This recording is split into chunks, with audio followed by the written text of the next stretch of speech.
Hey guys, excuse me. Happy Thursday. I hope everyone's doing great. As always, as you jump in here, you guys, let me know you're here. Say hey. Let me know where you're watching from if you're new. I came in this morning, and our normal parking lot is closed right now. So I can park on the other side of the building, come up some stairs, go around. I'm going around, I'm looking at this stuff that I never normally see because I don't usually come around that way. And I step on a rock that's in the middle of the walkway because I didn't see it because I wasn't looking, and I flipping twisted my ankle, like no joke. And I'm like, oh, that didn't feel good. And the more I walk, I'm like, that really doesn't feel good. The more I stand here, I'm like, really doesn't feel good. So trying to move it around so it doesn't get stiff. But like, I find the most ridiculous ways to hurt myself. Like, it's not like, oh, I was playing volleyball, or oh, it's like, no, I was just standing there, or I was just walking. Like talk about clumsy. So hey, I see people joining. Hey Blair, let's see, Facebook user from Oklahoma. I'm going to open Facebook so I can see who you are. But that reminds me, if you guys are watching in our Facebook group, Money, Taxes, and Finance for Small Business Owners, as well as I think on our business page at the top, there is a thing that tells you, Danielle, hey love, there is a thing at the top that says allow StreamYard to use your name. That way StreamYard will know who you are. But yeah, Danielle, I'm opening Facebook and now I see it's you. Hey love. I always want to give everyone a couple minutes to get the notification that I'm live and come join us. So we'll, shoot the breeze here for just a few more minutes. Those of you that are here, I see there's some people on YouTube as well. As you guys jump in, remember that the number one, hey Wendy, that the number one thing that these sessions every week are for are to answer your questions. So if you have any tax or accounting questions, that is what I am here for. So go ahead and pop those in the chat as they come to you, or if you're here live and that's why you're here, is to ask those questions. Pop them in the chat and I will answer those. Remember that if you are not able to make a live, or you're not sure, or you just want to make sure that your question gets answered, when we post the next week's event, which this week got posted late, we had so many we had computer issues.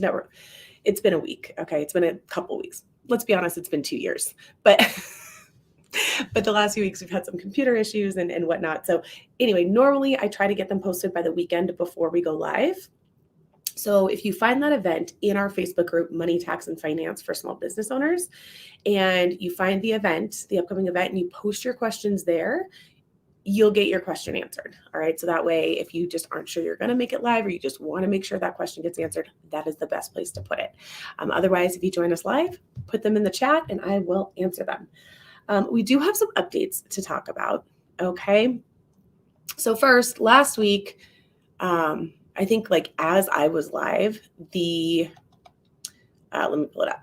The new infrastructure bill passed. All right. So there's a lot in this. Okay. It is a $1.2 trillion bill. All right. So there's a lot in that infrastructure package. What we care about here is what tax related happened, right? What in that bill affects us from a tax perspective. The biggest part, you guys, was that they got rid of the employee retention tax credit for fourth quarter of 2021. If you're like, I have no idea what you're talking about, Bree, what is the employee retention tax credit? Might be something that didn't apply to you, okay? But if you're like, hey, I've heard about that, remind me what it is. So the employee retention tax credit, the ERTC, was a credit created back in 2020 that was presented to employers, so businesses who have employees, all right, on W-2 employees, as a way to help them, pay their employees and get a credit for paying their employees, whether or not they could actually work. All right. Back when it was passed at the same time the PPP loan program passed, and they were like, you can do one or the other, you can't do both. Well, then in December of 2020, they revamped that. They said, you can do both. You just can't use the tax credit, the employee retention tax credit, on the same wages that you're using PPP funds. Okay. we get into that. We've gotten into all that in detail before. Not going to get into that. But what we're saying, so it was something that they enacted in 2020. There's certain rules that apply to 2020. If you think you qualify, guys, if you have employees and your gross receipts were down in 2020, like it's worth having a conversation to see if you can amend your payroll reports and get that credit. In 2021, different rules, different guidelines, different rules, different guidelines. And sorry, I got to close this. I'm being distracted. There we go. Different rules and different guidelines for 2021. And it was supposed to be for all 4 quarters of 2021. The infrastructure bill said, no, we're going to end it early. So they ended it as of September 30th, which makes it great considering they didn't pass it till November.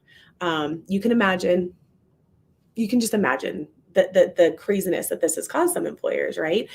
Because first of all, they had a form where you could get an advance payment on this credit. So it's something that a lot of employers filled out back in the summer. They're like, yep, I'm going to qualify for this credit in 3rd quarter and 4th quarter. Here's my form. So they may or may not have already gotten paid for 4th quarter.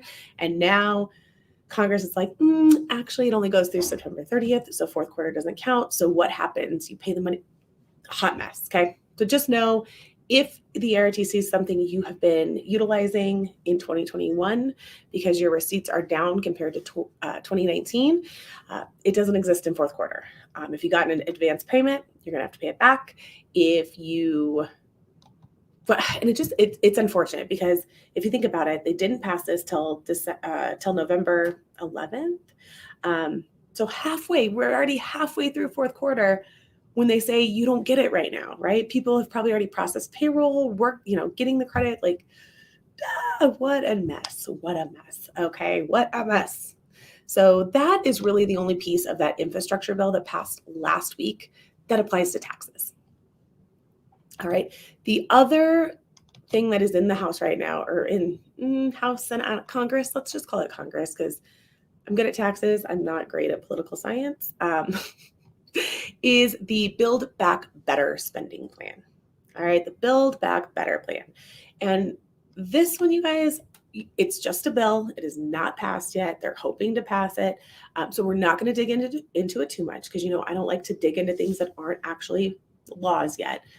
But what is in this bill that may or may not pertain to us really has to do with possibly increasing the tax rates on corporations and the higher earning individuals. So that's not a lot of the people that I know are on this channel that follow me.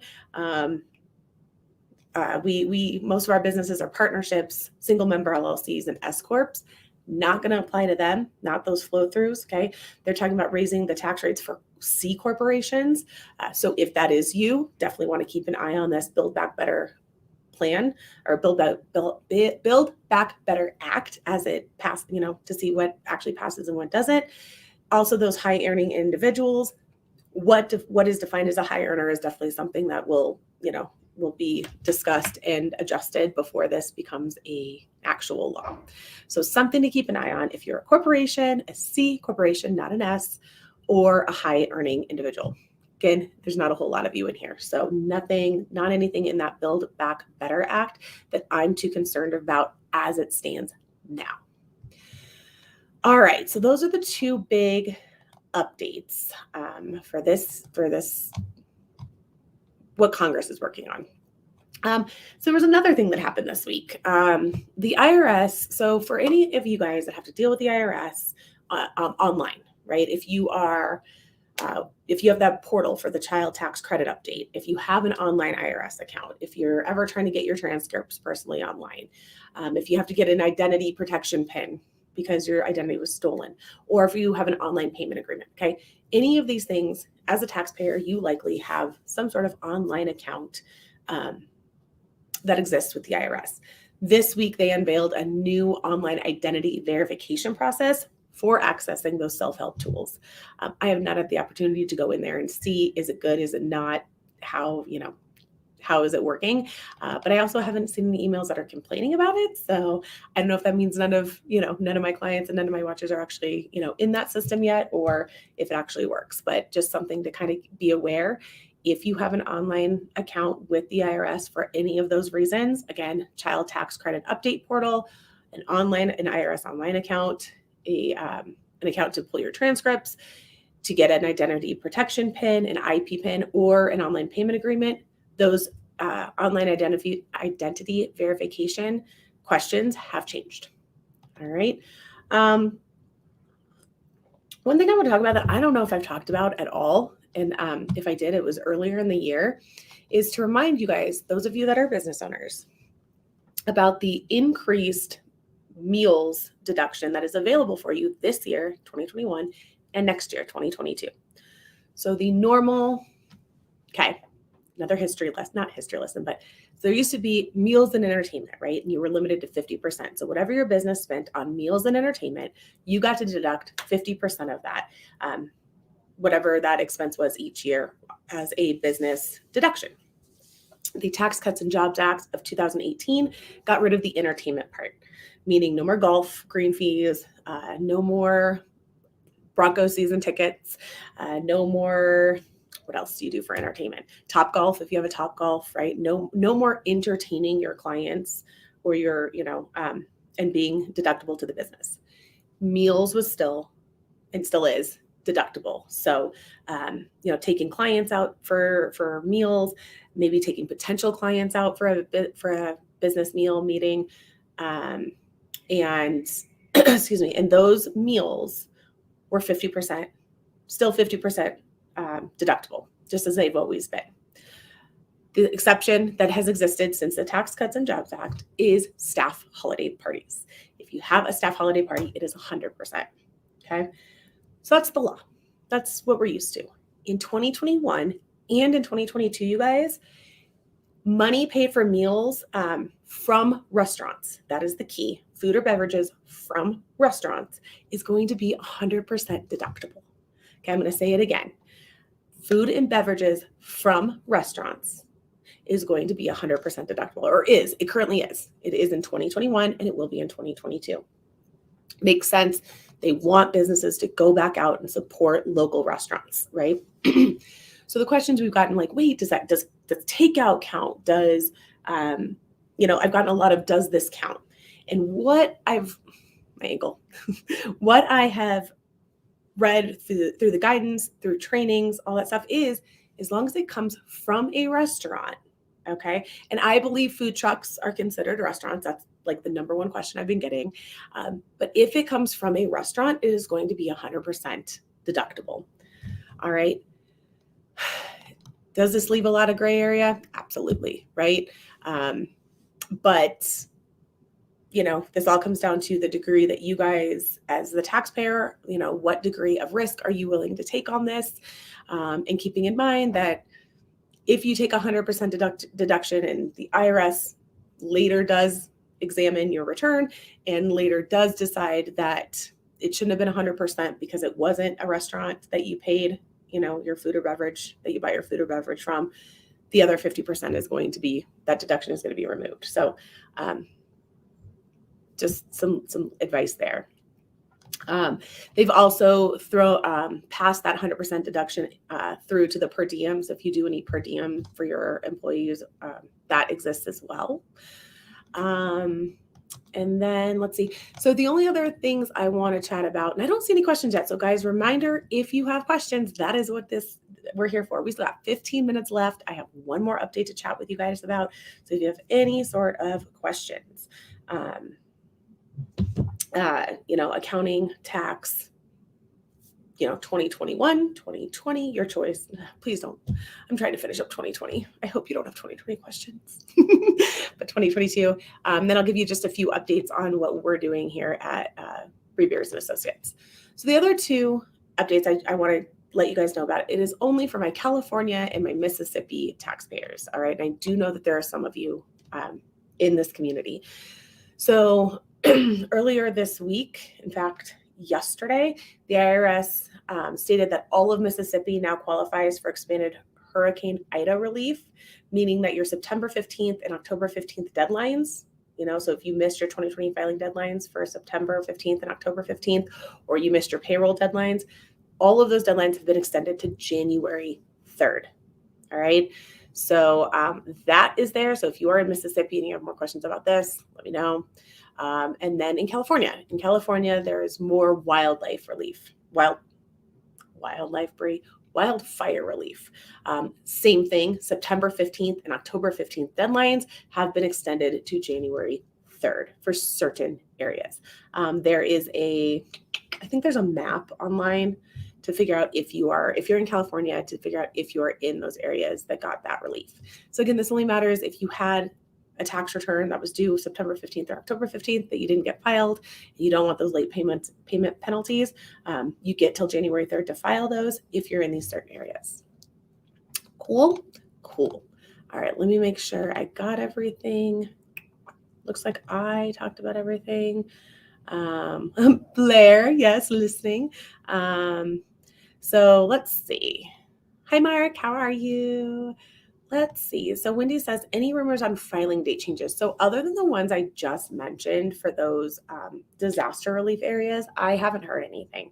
My guess is you're talking about next year's tax filing deadlines for your 2021 tax returns. And that, you guys, I'll give you a little bit of background on that. So normally what happens is right about October, November, the IRS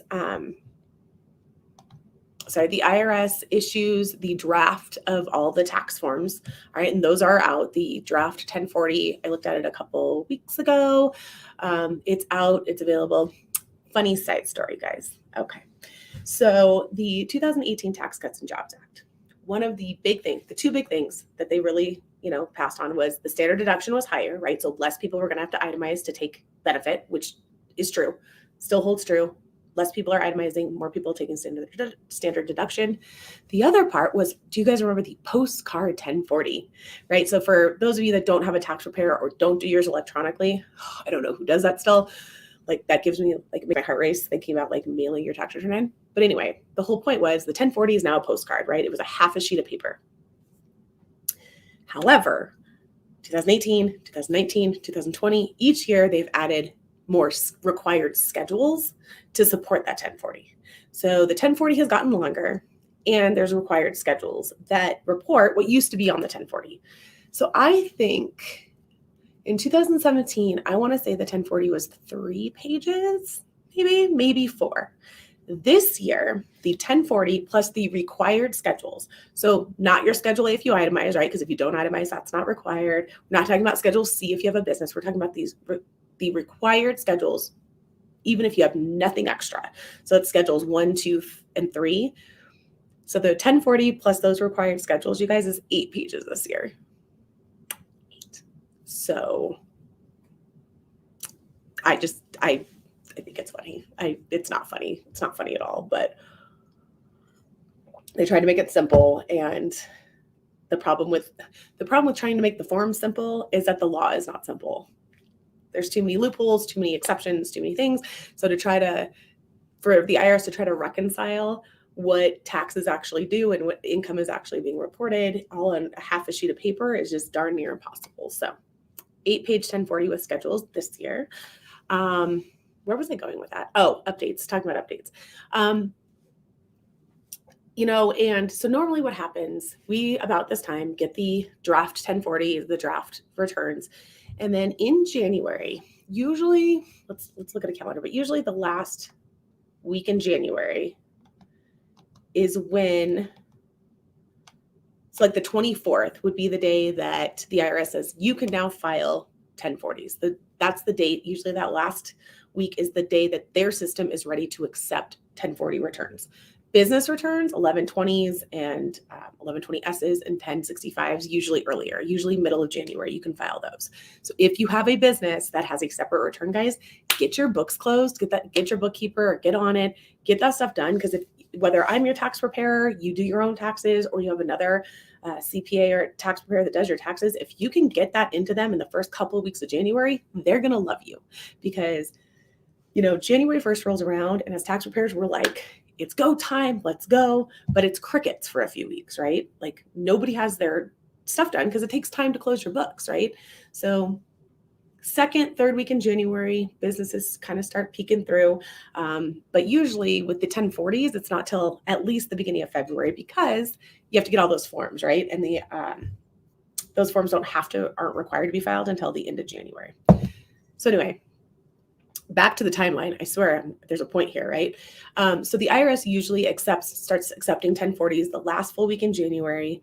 There have been some delays over the last couple of years. I don't know if there was a delay last year. I'm sure there was, but I can't remember.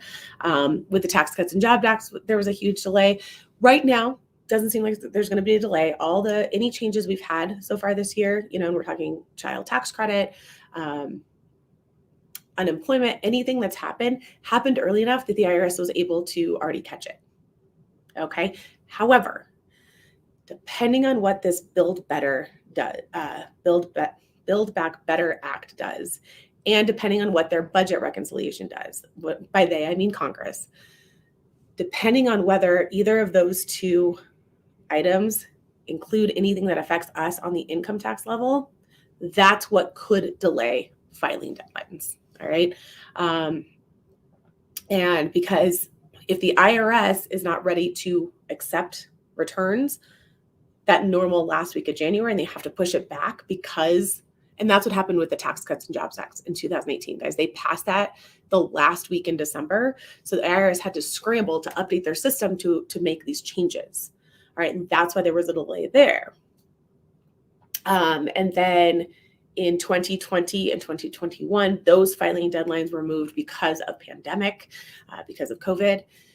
I think we are operating, we meaning the IRS, the government, you can tell that the government is operating as being back to normal, which is, you can tell because none of the budget, none of the new acts or bills include any further COVID relief. All right, there's no more COVID relief that is being passed. In fact, like we talked about at the top of not the top of the hour, but the top of the training, they're actually pulling back some COVID relief, like the ERTC fourth quarter credit. That all to say, I do not believe, as it stands now, as of November 18th, based on our pandemic / COVID environment right now, I do not believe that COVID pandemic will move tax deadlines. Will move our 2021 tax filing deadlines. All right. That again is not to say that whatever laws and changes they may pass in the next month and a half, if those affect 2021, and that in turn delays the IRS from being ready to accept returns on time, that could. Okay. But right now, I don't see anything delaying next year's tax season. Hallelujah. Hallelujah. Okay, so Mark says, IRS still hasn't paid ERTC filed in April, but has in process. The fact that it's in process, that's good. That means they got it, because with a lot of these things, you guys, so I'll tell you another thing that's happening right now. Mailing things to the IRS, things are taking forever. There's actually a website, I think I shared it last week, but I'll see if I have it again. See if I have it bookmarked. COVID IRS. So the IRS is not fast to do things anyway. All right. They are working on outdated systems, understaffed. I'm talking pre-COVID. Okay. They're understaffed and dinosaur technology. All right. So dealing with the IRS has always been kind of tough. Bring in COVID, and now when you mail things in, it used to be 12 to 16 weeks, allow 12 to 16 weeks before you call and figure out if things are lost or whatever. Now they're saying 20 weeks to handle things. And even then, after 20 weeks, I'm making calls to the IRS. And if I'm able to get through to them, which we'll talk about calling the IRS in a moment, they're still telling you, they'll say, give it 20 weeks. I'll be like, it has been 20 weeks. And they'll say, give it another month. Like, that is their answer. It's frustrating. All right. And so I have a lot of clients who have open items with the IRS and are asking us to call the IRS. And that's a whole nother issue. I took a training, I think 2 weeks ago, and they said that at that time, the stats showed that less than 2% of calls to the IRS are actually being answered. I'll say that again. Less than 2% of calls made to the IRS are actually being answered. That doesn't mean you're getting an answer. That means they're actually taking your call and saying, how can I help you?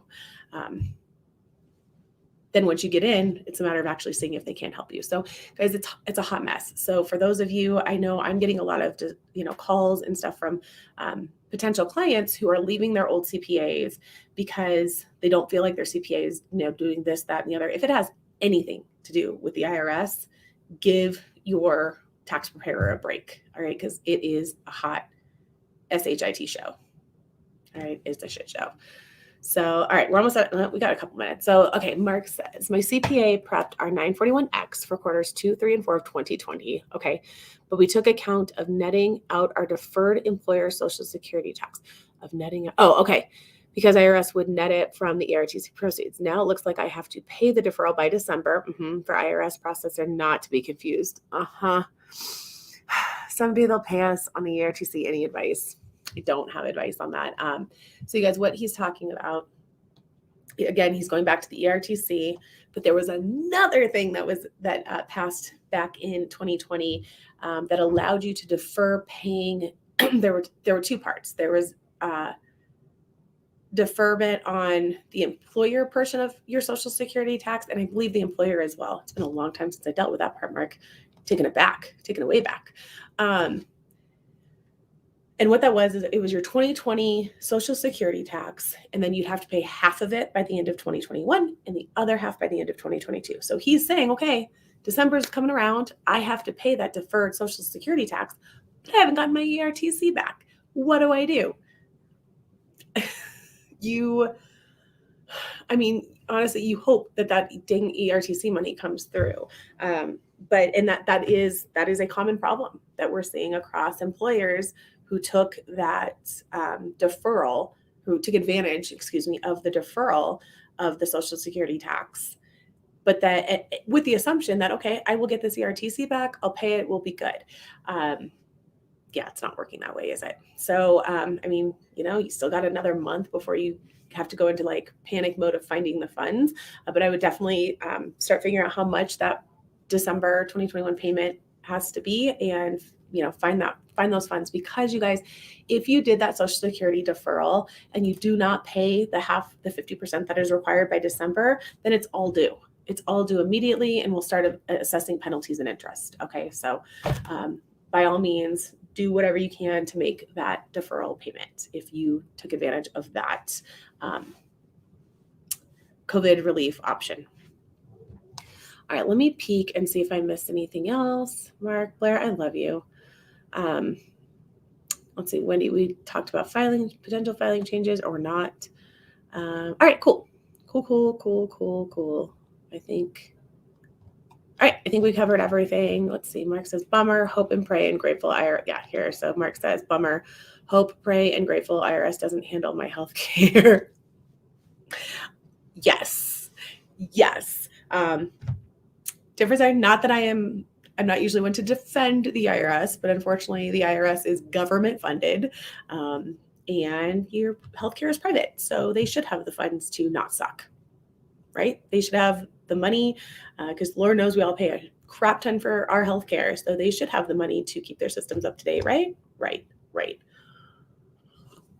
Okay, so Mark says, happy Thanksgiving. So that's a quick reminder, you guys, before I let you guys go. I will not be here next week. It is Thanksgiving. I'm going to be with my family. So I will see you guys the following week. I believe that's the 2nd. And at that time, I will talk to you about when I'll be here and when I won't, because I will be here the 2nd. I will not be here the 9th. I will be out of town, or I'll be traveling actually that day. And then I'll come back the following week, and then I'll probably be MIA for the holidays. But we'll talk about that in 2 weeks from today, 2 weeks. That event might actually already be up in our Facebook group. So again, you guys, if you have questions, go find that event in our Money, Tax, and Finances for Small Business Owners Facebook group. If you have questions, post them there. If you're watching this in replay, that's who I'm really talking to, because you guys watch this on replay, then you ask your questions, and I don't come back to these. I don't ever come back to these. That's way too much. So post them in the event. I won't see you next week. I'll see you in 2 weeks. yeah, and we are, because I know there are some clients on here, so I want to talk to you guys real quick. We are wrapping up the tax planning, the back end to get tax planning going. We usually try to have it done at the beginning of November. Bear with me. So that email should go out, I'm hoping Friday, but it'll go out before Thanksgiving. It'll have a link to schedule your tax planning call with me. It'll have prices. It'll have a link to the website where everything is there. So you can figure out what you need from a tax planning point of view. You'll schedule your call with me. You and I will meet, and then we'll get the tax planning done by mid-December. So if tax planning is something that interests you, check that out. If you are in this group, you should be on my mailing list. But if not, shoot me an email at brie@briebearcpa.com. Let me know you want to be on my email list because you're interested in this. What else? Is that it? I think that's it. Tax planning, and then tax season's right around the corner. So we'll talk more about that on the 9th on what you guys need to be doing to make sure you're ready for tax season, like when the year's over. So you can put 2021 behind you and focus on 2022. So, all right, guys, I do have a call that I got to go jump on. So I will talk to you guys later. Thanks for joining me, and I will see you in 2 weeks. All right.